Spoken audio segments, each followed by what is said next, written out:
Na outra semana, antes de eu sair de férias, nós paramos no capítulo 3 e falamos da justiça do Senhor. Porque essas pessoas, dentro desse contexto, estavam questionando se valia a pena continuar adorando a Deus diante da injustiça que estavam vivendo. Lembrando que esse povo está voltando do cativeiro babilônico depois de 70 anos e agora retomando a sua terra natal, retomando agora a sua vida, a adoração ao Senhor, os seus costumes, a lei do Senhor, estão passando por muitas dificuldades, problemas, privações, e eles passam a questionar: será que Deus é justo? Será que Deus é justo? Será que Deus nos ama de verdade? Porque olha o que nós estamos passando. E essa própria dúvida, incredulidade agora, cansa o Senhor, ele vai dizer aí no capítulo 3. Ele vai dizer que Deus está cansado desta situação onde o povo continua duvidando e parece que Deus tem que ficar provando o seu amor. E nós vemos aqui que o fato ou o livramento de dificuldades não é prova de amor.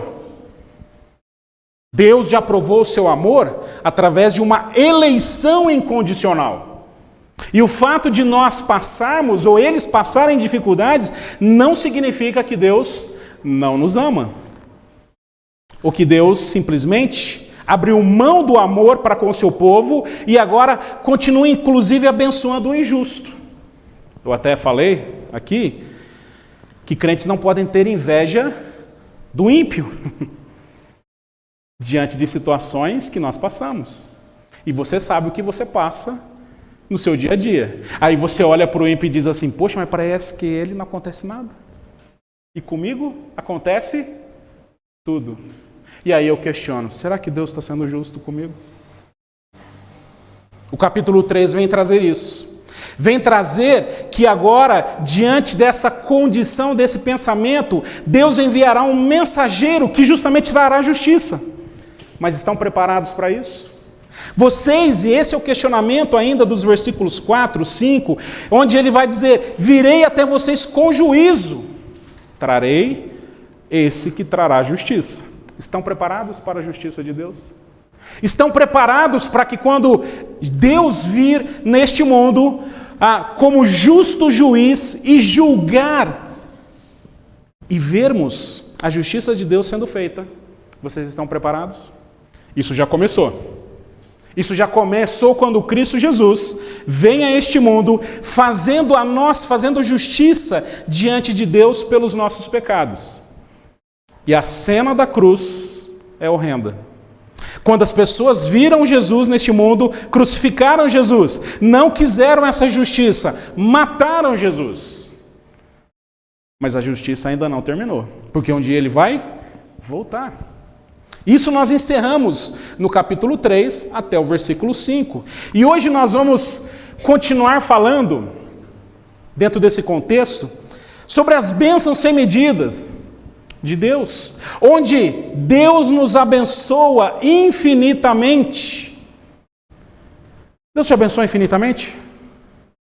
Sim ou não? Bênção sem medida. Bênção sem medida da parte de Deus. Mas o texto de Malaquias 3, capítulo 6, versículo 12, é um texto muito mal utilizado, principalmente porque ele vai falar de dízimos e ofertas, onde nós encaramos bênção de Deus como uma barganha. E eu já falei também sobre isso numa outra mensagem, que aqui a ideia justamente é o contexto de bênção e maldição, baseado em Deuteronômio. Mas nós vamos trazer isso para nós, dizendo assim: olha, eu preciso andar direitinho para que o meu sorvetinho não caia no chão. Porque se eu não andar certinho e o meu sorvetinho cair, eu vou chorar, porque Deus não vai me abençoar. Eu vou fazer isso porque agora, senão eu vou perder a bênção. Deu para entender que nossa relação com Deus, desse Deus que abençoa sem medida, é uma relação quase que de barganha, uma relação de meninice, de criança. Mas aqui Malaquias vai exortar, trazer a ideia de um Deus que abençoa sem medida. fazendo, inclusive, uma aplicação daquilo que eles estavam questionando sobre Deus. Como pode Deus abençoar o injusto? Precisamos lembrar que bênção sem medida está alicerçada num Deus que não muda. Ele vai dizer assim no versículo 6, porque eu sou Deus, porque eu, o Senhor, não mudo. Deus falando. Por isso vocês, filhos de Jacó, não foram destruídos.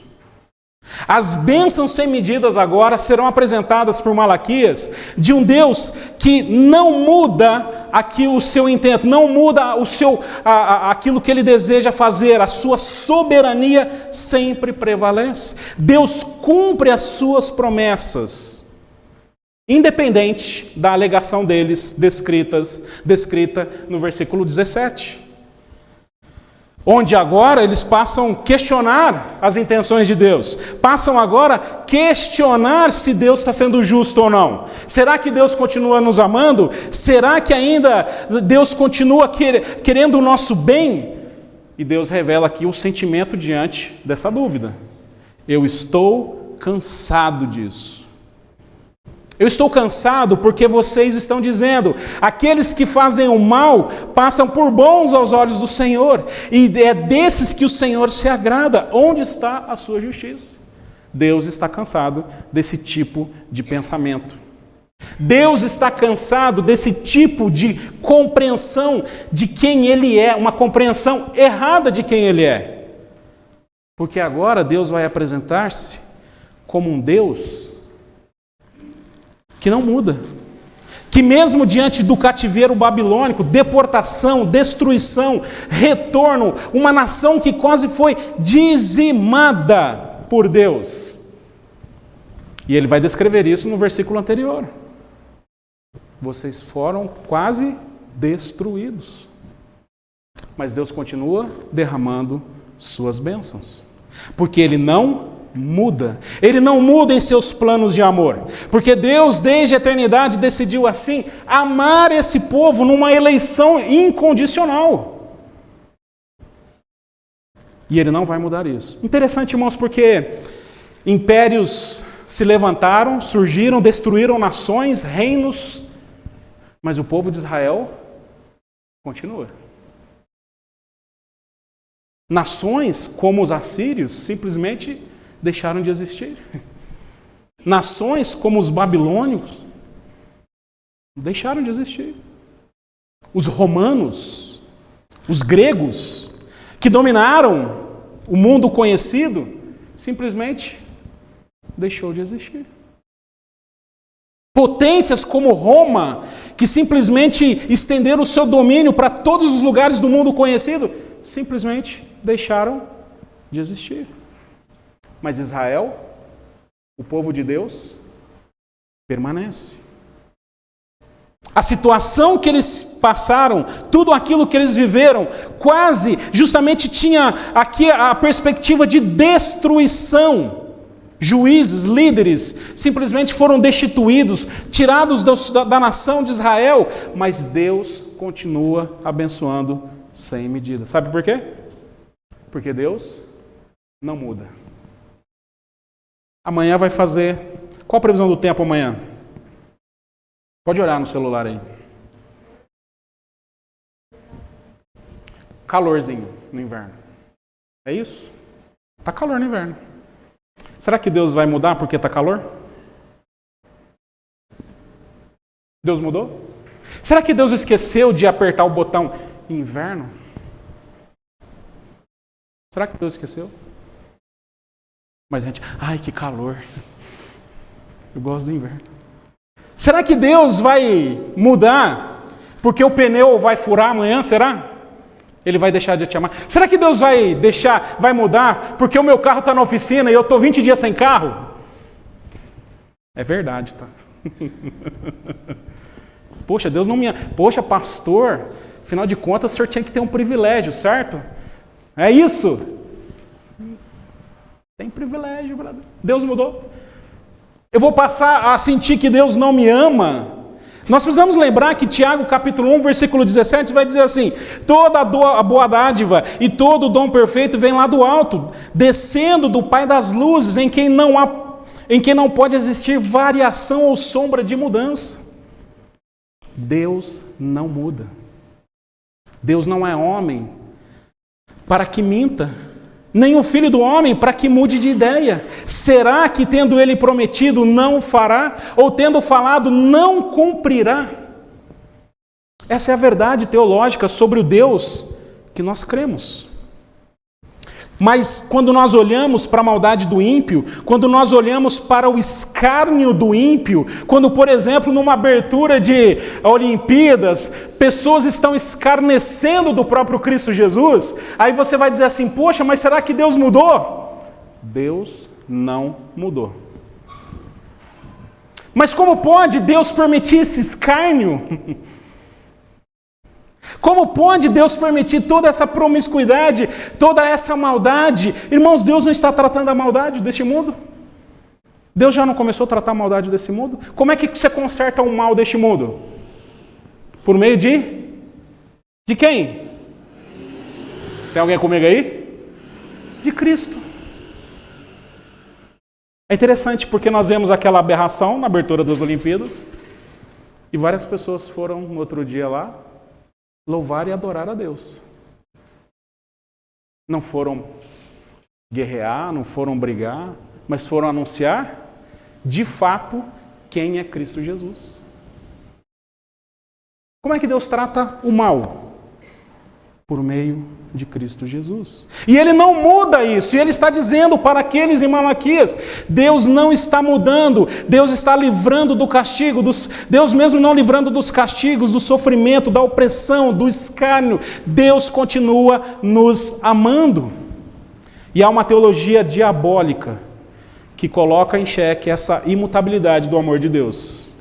Pelo fato de sofrermos e sermos oprimidos e angustiados. Os irmãos percebam que cada vez mais tem se intensificado esse tipo de coisa. Cada vez mais tem sido difícil ser um cristão.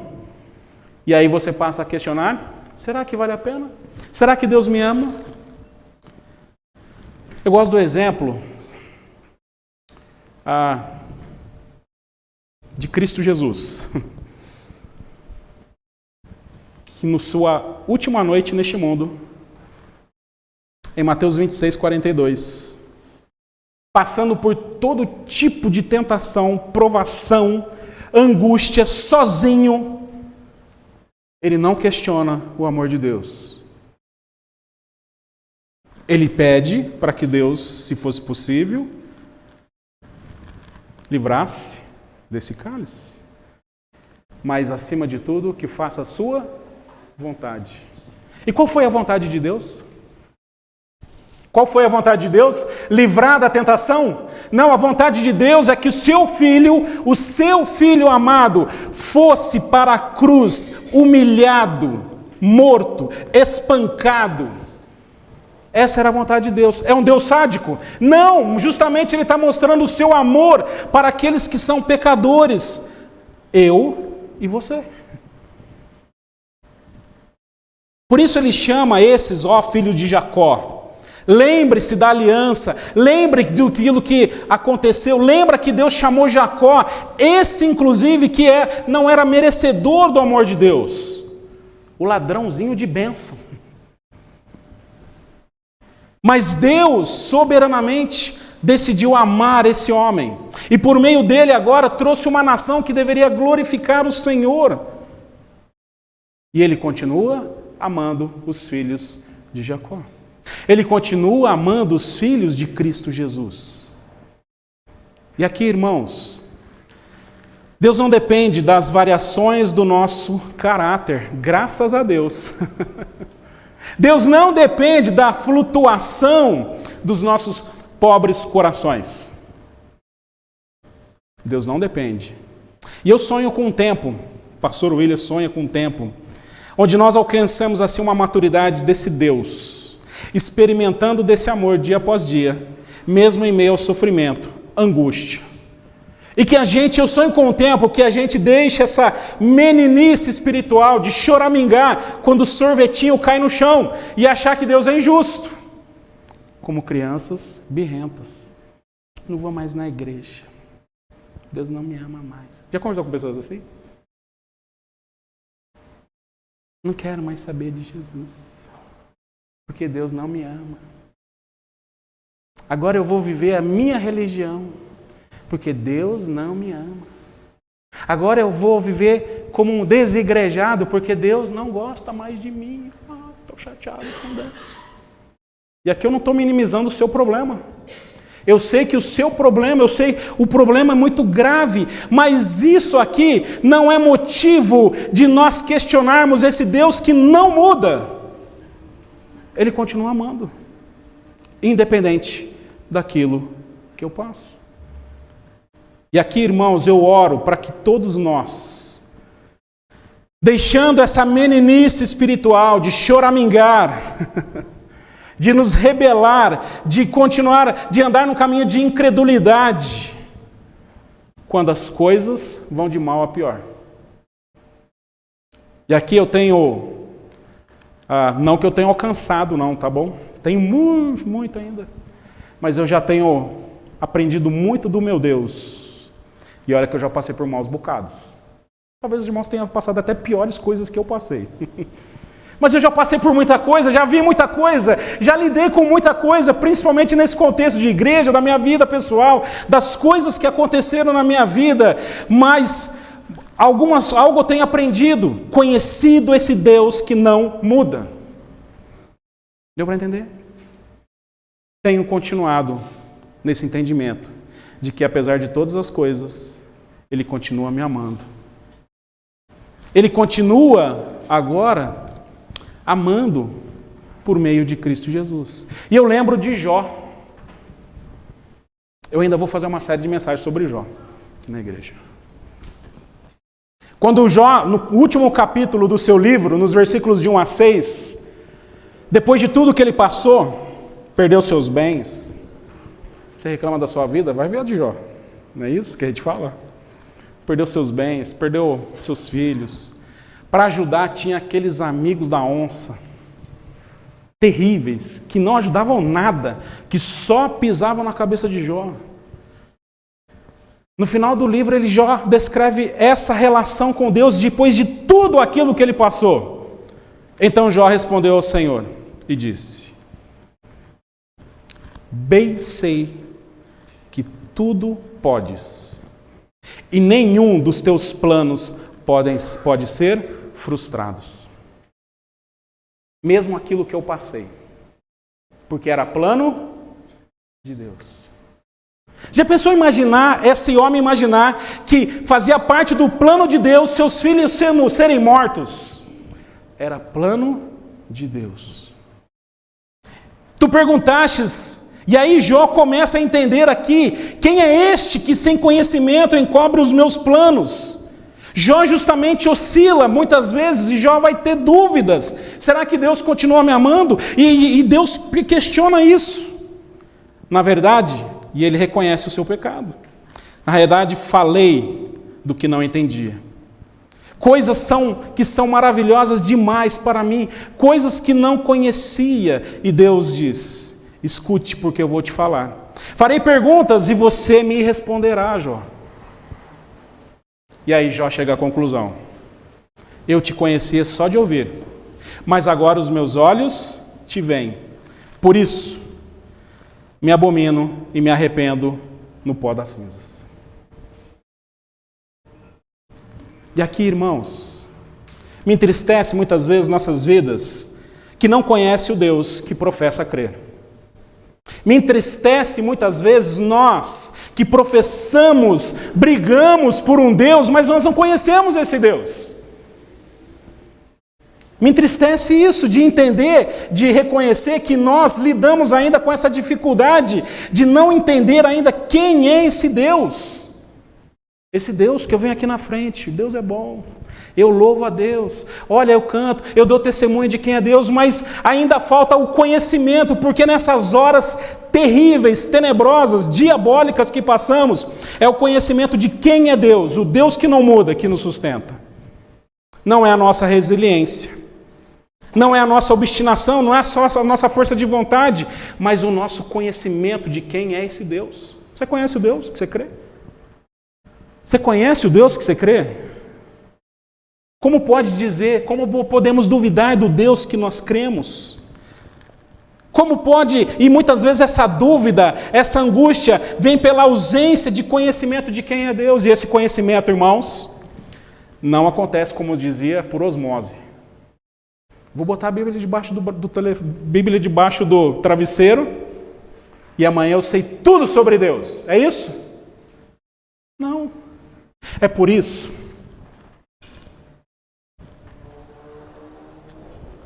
que nós brigamos tanto para você, por exemplo, participar de uma escola dominical.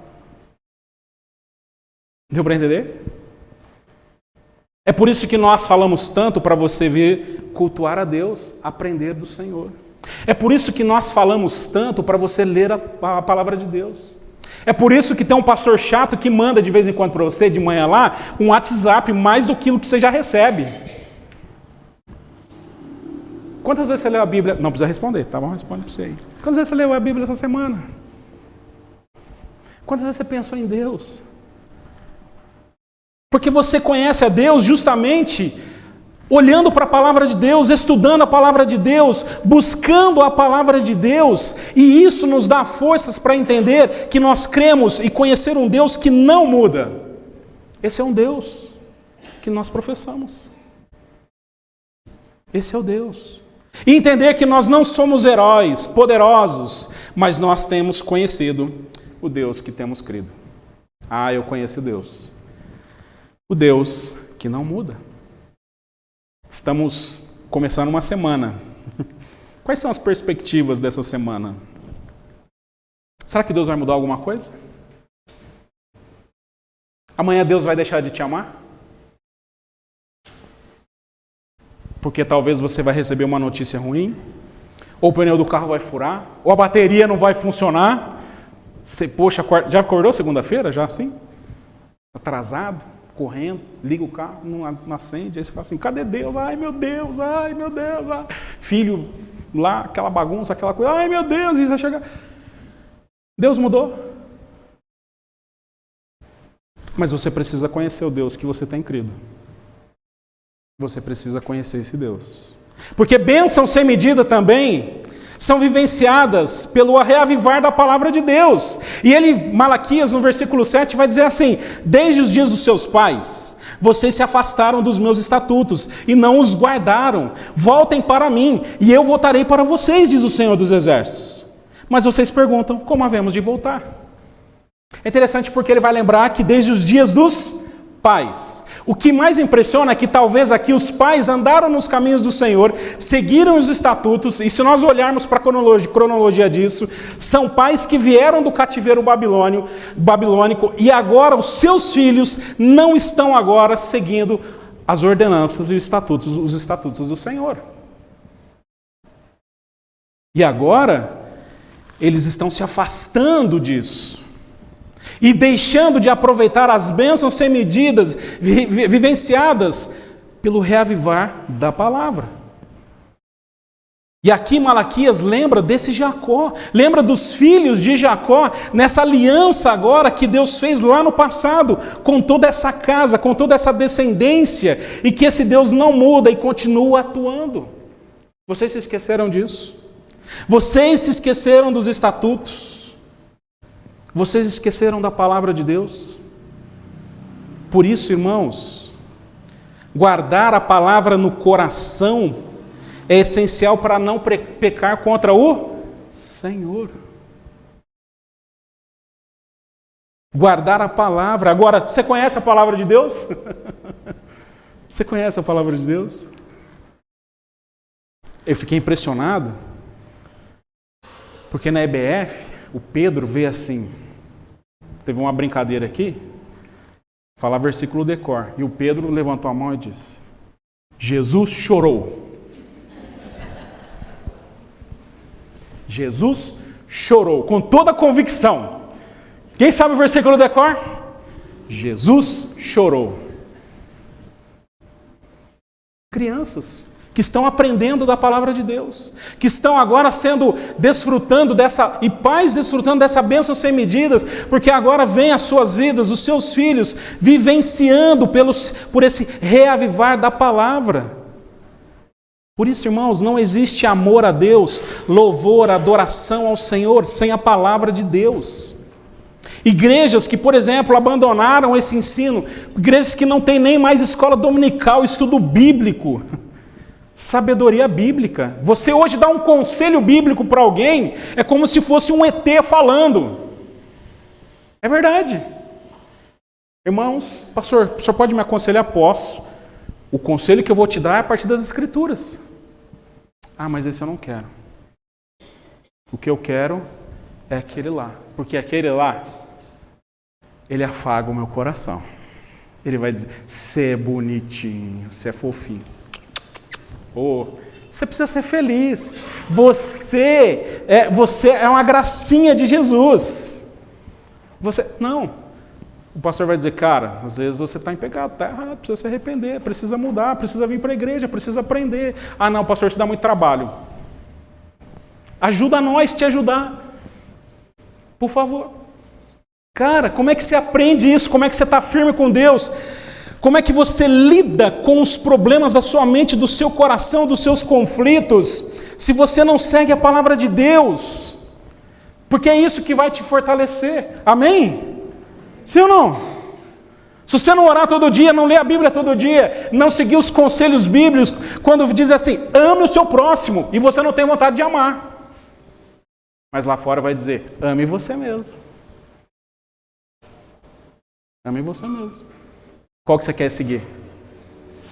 Mas eu não quero amar o meu próximo. Ah, mas esse conselho de amar quem eu sou é mais gostoso. Deu para entender?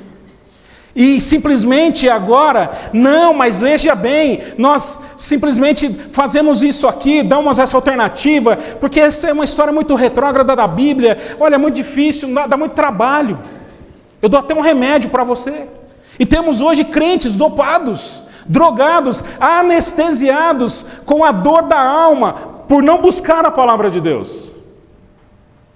E estão dopados, drogados, porque querem desligar-se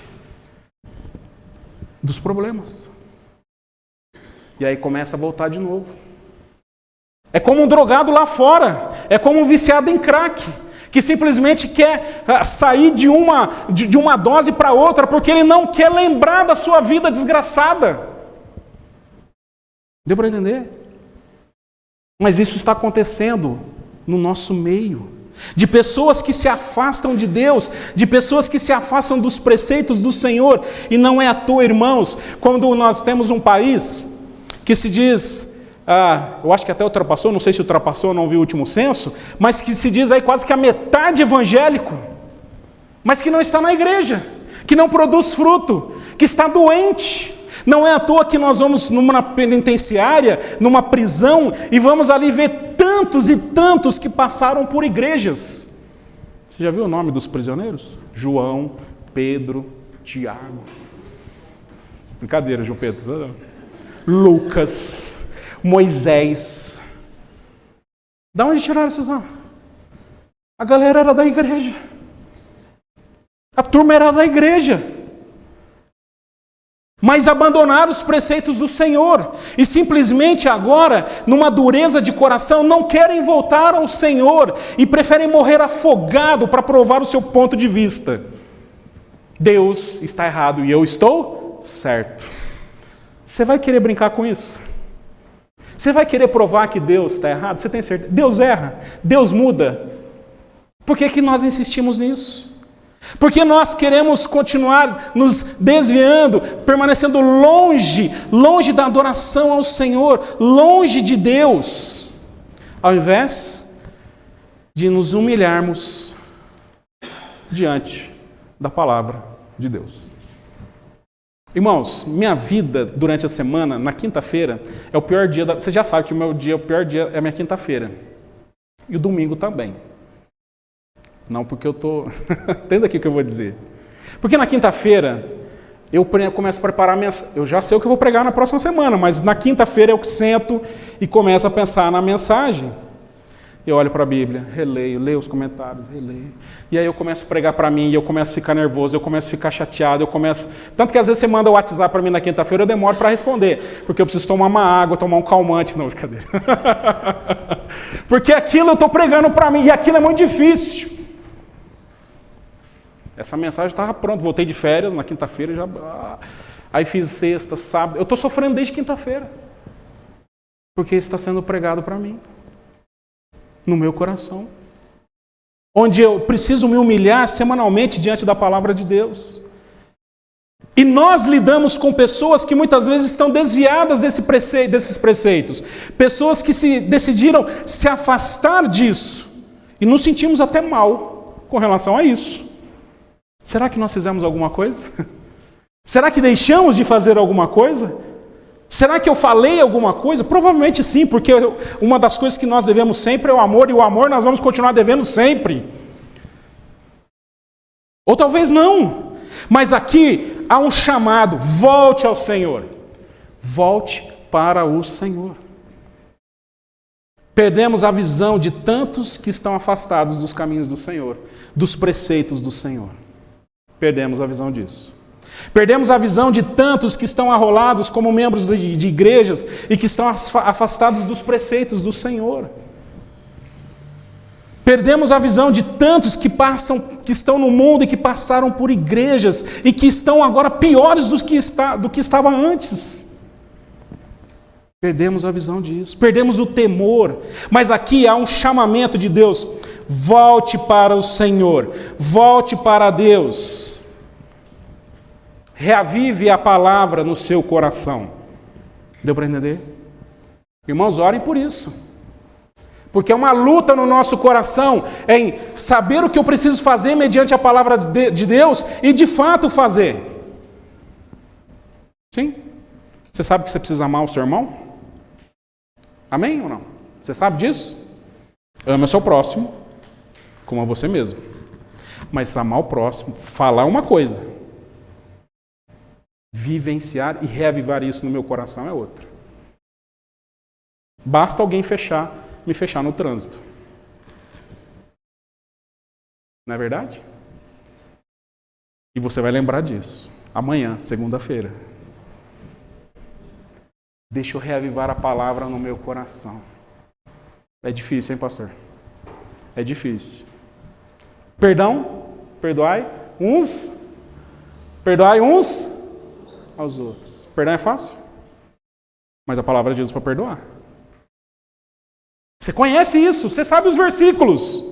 Mas você precisa reavivar isso no seu coração, para que você volte de novo aos caminhos do Senhor, porque num instante, num piscar de olhos, nós nos desviamos desse caminho quando abandonamos a palavra do Senhor.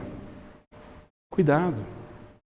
E nesse intuito é que Malaquias vai descrever a última pergunta desse versículo: como havemos de voltar? Como havemos de retornar, mesmo diante de Deus aqui, falando para que eles voltem ao Senhor, para que eles voltem aos estatutos do Senhor? Ele vai dizer assim: será que alguém pode roubar a Deus? Mas vocês estão me roubando, e ainda perguntam: em que te roubamos? Nos dízimos e nas ofertas. Com maldição vocês são amaldiçoados, porque estão me roubando. Vocês, a nação toda, tragam todos os dízimos à casa do tesouro, para que haja mantimento à minha casa. Ponha-me à prova nisto, diz o Senhor dos Exércitos, se eu não lhes abrir as janelas do céu e não derramar sobre vocês bênção sem medida. Como é que vamos voltar ao Senhor? Pagando um carnezinho do baú? Com nossos dízimos, é isso? Como é que nós voltamos para os caminhos do Senhor? Dando dízimo? Alguns vão pegar esse texto de uma forma tão deturpada e vão dizer assim: olha, precisa dar o dízimo. Se você não dá o dízimo, você está assim ou amaldiçoado? Porque você não é dizimista. Ou aberração, filho do capeta. É porque você não é dizimista, tá vendo? Porque se você fosse dizimista, você estava andando de carrão. Na 9 de julho, pagando lá com o bacãozinho deitado. Se você fosse dizimista, o seu carro não quebrava. É isso? Se você fosse dizimista, não pegava um câncer. Não é isso que ele está dizendo. Porque agora as bênçãos sem medida são provadas nessa adoração, que inclusive se refere àquilo que nós ofertamos para Deus. Não tente Deus de forma incrédula. E isso é demonstrado inclusive na forma como contribuímos com aquilo que Deus nos dá. É interessante agora, porque se os sacerdotes, no capítulo 1, menosprezavam a adoração ao Senhor, oferecendo qualquer tipo de sacrifício, e aquilo não apontava para o Cordeiro de Deus que tira o pecado do mundo. Se o casamento estava sendo agora, se a infidelidade conjugal, o casamento estava sendo desfeito e não apontava para a aliança com Deus e seu povo, o que deveria apontar, dízimos e ofertas não dados não apontam para esse Deus que nos abençoa imensamente. Dízimos e ofertas não apontam para esse Deus que nos abençoa sem medidas. Dízimos e ofertas não dados não apontam para isso. É isso que Deus está dizendo. Sabe, quando você não traz os dízimos, a sua falta de contribuição justamente aponta para algo que é especial de Deus, um Deus que nos abençoa sem medida. É interessante isso. Porque Deus precisa do seu dinheiro? Deixa eu dar 10 reais para Deus, porque Deus vai pegar um ônibus amanhã. Vai que ele não tem dinheiro, coitado. Deus precisa de 10 reais seu? Deus precisa de 1.000 reais? Deus precisa de 100 mil reais? Vai que você está bem, né, na fita, que não o Luiz Fernando? Vai que Deus te dá 1 milhão de reais? Coitado do Luiz Fernando, de novo. Deus precisa de 1 milhão de reais? Deus precisa de 100 milhões de dólares? 1 bilhão de dólares? Deus precisa disso? Não. Ele não precisa, porque Ele é dono de tudo. Mas aqui, Malaquias usa a figura dos dízimos e ofertas que deveriam apontar para um Deus que abençoa sem medida, mas isso não estava refletindo, porque eles simplesmente abandonaram a contribuição ao Senhor. Sabe que quando você dá o seu dízimo e ofertas, ó israelitas, aponta para esse Deus, e nós vamos ver daqui a pouquinho, esse Deus que abençoa sem medida. Mas vocês estão roubando essa adoração a Deus. Vocês se tornaram ladrões da glória de Deus. Porque vocês deveriam fazer isso para apontar para algo maior. Mas vocês não fazem. Se tornaram ladrões. Assim como a quebra das alianças no divórcio, assim como sacrifícios impuros são apresentados, dízimos e ofertas não apresentados distorcem aquilo que deveria apontar. Por isso, dízimos e ofertas deveriam apontar para esse Deus que não muda e que derrama bênçãos sem medida. É assim que você contribui na igreja? Porque muitas vezes, irmãos, a contribuição de dízimos e ofertas é por meio do constrangimento, ou por meio da barganha, como eu disse aqui, ou por meio da dó. E a contribuição por meio de dó, de constrangimento, é a pior contribuição que existe. Tadinho, deixa eu dar alguma coisinha, né? Porque eu estou com dó, vai estar passando mal, olha. Vamos ajudar, né? Fazer o quê? Ah, vamos dar, porque vai que o pastor vê que meu nome não está na lista de dizimistas. Imagina se alguém descobrir que eu não dou constrangimento, dó. Mas a sua contribuição deveria fazer parte da sua adoração, justamente declarando assim: Deus, obrigado porque o Senhor tem me derramado bênção sem medida, bênção sem medida, bênção sem medida, e eu não posso represar isso, porque essa represa estoura. Deixar fluir as bênçãos do Senhor, inclusive ajudando outros, ajudando na igreja, na adoração ao Senhor, é a minha adoração. Sabe, irmãos, isso nos ajuda a abandonar uma vida de mesquinharia, egoísmo, vaidade, arrogância, ganância, onde eu passo a devotar tudo para Deus. Dízimos e ofertas é um testemunho desse Deus que te aceita, que te ama, que te abençoa, supre as suas necessidades. Esse Deus que não muda. E aqui, irmãos, não vai acontecer, tá bom? Mas amanhã vem a carta, passa lá no RH. Por quê? Você foi desligado da empresa. Como é que você fica pai de família? Como é que você fica mãe de família? E agora? E agora? Deus muda? Deus muda? Deu para entender aqui? Deus continua abençoando. Deus continua derramando as bênçãos e bênçãos, mesmo diante do desemprego, mesmo diante da necessidade. Mas agora agora eu sou aposentado. Aposentado, é o salário mínimo. Tadinho de mim, coitado. Como é que sobrevive com um salário mínimo? Eu conheço muitos irmãos, que sobrevivem debaixo da graça de Deus com o salário mínimo. E Deus tem derramado bênçãos e bênçãos sobre suas vidas. E continua adorando ao Senhor com seus dízimos e ofertas, apontando para esse Deus que continua derramando bênçãos sem medidas. Conhece pessoas assim? Eu conheço. Deu para entender? Por isso, irmãos, não fique constrangido, não mergulhe ainda mais no orgulho de afastamento de Deus. Pare de roubar a glória de Deus e justamente diga: Deus está aqui, é do Senhor. Pertence ao Senhor. Deus, eu preciso parar de ser ganancioso. Deus, eu preciso, e se as contribuições me propõem isso, que o Senhor me ajude, em nome de Jesus. E aqui a gente parar de meninice, de criancice. Eu não concordo com os 10%. Quem está falando de 10% aqui? Já reparou que muitas vezes a discussão de dízimos e ofertas ficam simplesmente voltando aos 10%. Enquanto você não parar de pensar nos 10%, você não vai crescer e vai conhecer esse Deus que continua derramando bênçãos sem medida. Deu para entender? Deus, eu estou aqui de todo o meu coração.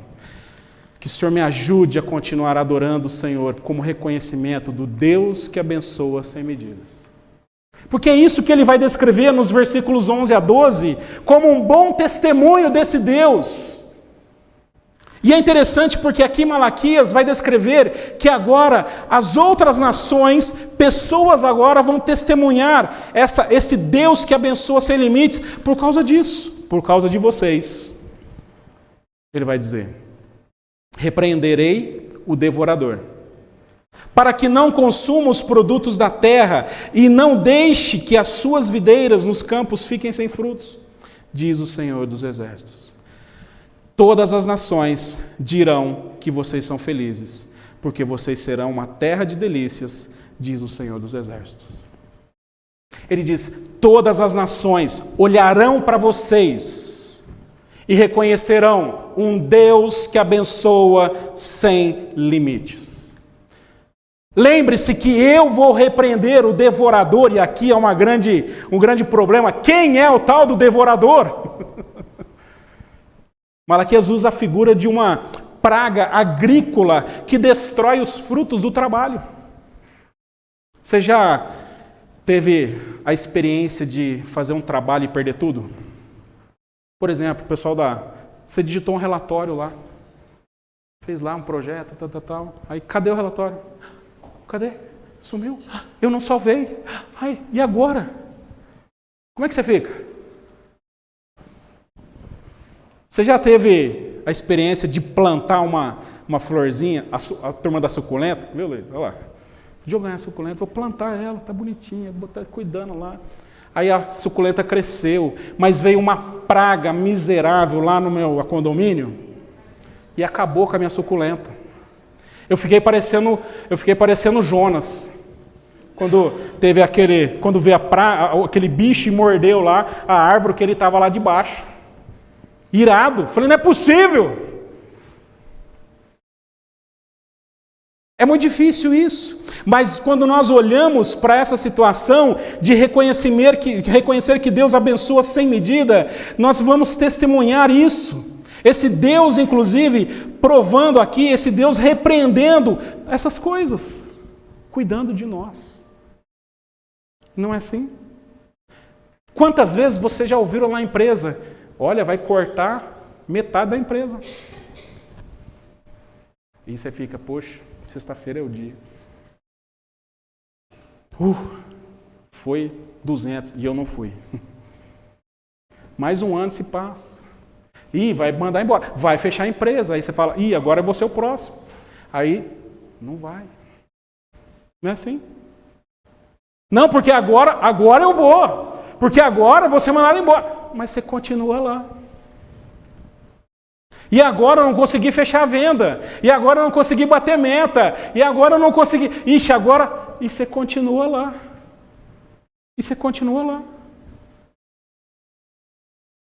Fazendo aquilo que Deus mandou você fazer.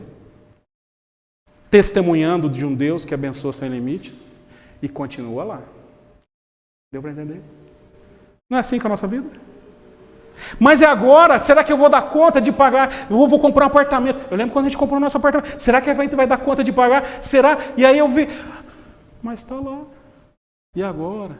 Tem crise, tem problema, tem dificuldade financeira, tem dificuldade na igreja.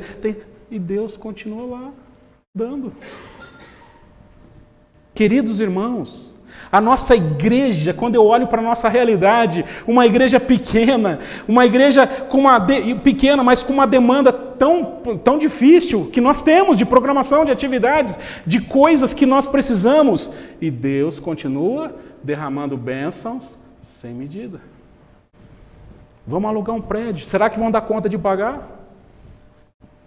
Deus derramando bênçãos sem medida. E agora, será que nós vamos dar conta? E eu fico olhando para a nossa igreja, olhando para aquilo que Deus tem feito, poxa, fazendo o que a gente faz, olhando para os ministérios, pagando o pastor integral, fazendo todas as atividades, e ainda assim com dinheiro em caixa. Como é que você faz essa conta aí? Como é que faz? Não faz.